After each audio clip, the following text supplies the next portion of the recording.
આજ અમારે પરેશભાઈ ની ડેલીએ હોળે હોરું ઉગ્યો અને બે રોગમાયા હોય. પરેશભાઈ તમારે ઘરે ડાલા મતો હાવજ જલમ છે ભાઈ ભાઈ પણ ગીરનો કહેવાય જોને હાવા.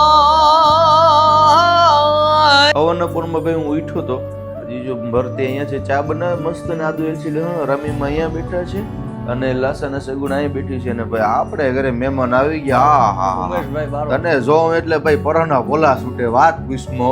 આજ અમારે પરેશભાઈ ની ડેલીએ હોળે હોરું ઉગ્યો અને બે રોગમાયા હોય. અને ઉમેશભાઈ બારોટે એક સવાલ કીધો તો પરેશભાઈ તમારે ઘરે ડાલા મતો હાવજ જલમ છે અને ઈ હાવજ કેવો હોય? ઘોડિયામાં હોય ગમે હાવજ ડાલા મતો ગીરનો કહેરી કહેવાય. પણ જોગમાયા તું જોગણી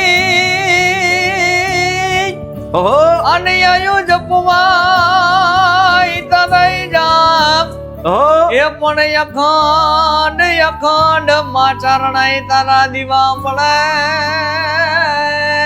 એ આજ પ્રગટ આપોય માં પીઠળ્યા. ભાઈ ભાઈ આજ ભાઈ મારો ડાલા મતો આમ જ કહેવાય. ઓહો અને જોને પાછો વળીને જોવે નહીં ભાઈ ભાઈ પણ ગીરનો કહેવાય જોને હાવા.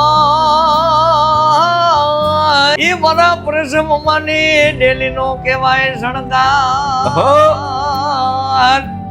આ રણસીતા વાગે ઓલા સૂતા જાગે અને કાયર ભાગ નકામ પડે. ઓહો આ મેદાને મરવા અવસર કરવા પરેશભાઈ ને આંગણે જોને હાવજના પડકારા મળે. ભાઈ ભાઈ વાહ કવિરાજ વાહ, મજા આવી ગયો ભાઈ. આ પરોના પોલા સુકડી કે આ હું કે આયર નો આશરો હોય ને જાવો કોઈ કવિરાજ હોય. અને એક દિન સમયના માલિક અમારા બાપ દાદા જયારે બુંગિયા ઢોલ વાગ્યા હતા ને ભાઈ, ત્યારે હું કે મારા બાપ દાદા માથાના દાંત દઈ દીધા હતા. આવું કે કોઈ ને પરોના પોલા છૂટે બરાબર નબળા હેપડા હોય ને નબળા હેપડા ની સાથી બેહી જાય ભાઈ. કોણ રૂડો ને રડે આમણો અનવરે હરિયાળીએ તાણ ઓહો એ પણ ચારણ યાગીર નથી છોડવી. ભાઈ ભાઈ એ તારા પહોને જોને પાછાવા. ઓહો માં બાપ તને આ નથી મારો ખબર. હર્ષભાઈ જેથી ડાલા મતો આમ જ કહેવાય.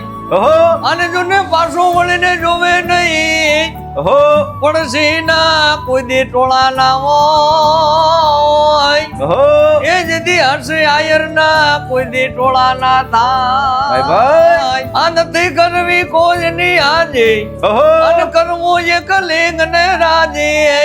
આમ અકબર તું સલામ ને આશા રાખતો જા રાખજે બીજે રે. ઓહો આ હર્ષભાઈ ડાલા મતો એની રીતે રે.